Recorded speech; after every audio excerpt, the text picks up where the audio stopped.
So we will start with the Redis database setup with the Docker container. It is necessary that Redis database is up and running while executing tests because test data will be sent to the Redis database during test execution.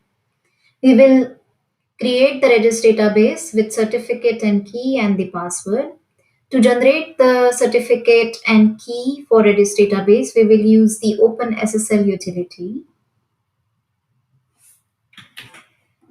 So with this command, I am generating a certificate and key for the Redis database.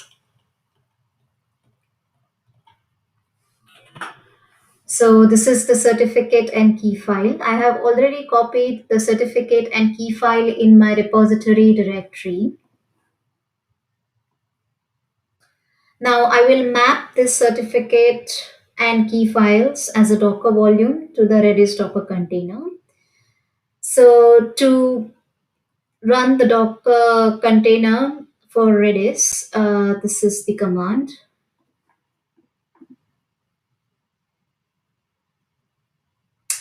So I'm using password redis @alpana and certificate and key. Also, I have mentioned the IP this so that this Redis container is created in the subnet range specified in the JMeter Docker network. So as you can see, the Redis Docker container is up and running, and it is running at port 6379 on localhost. Now, in order to connect to the Redis database, I will use another desktop manager for Redis as a client.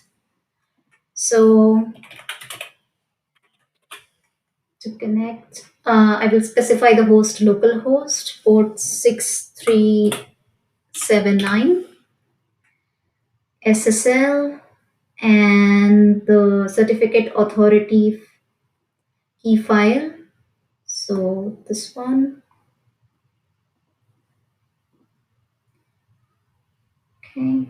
I forgot to mention the password. Password. Okay.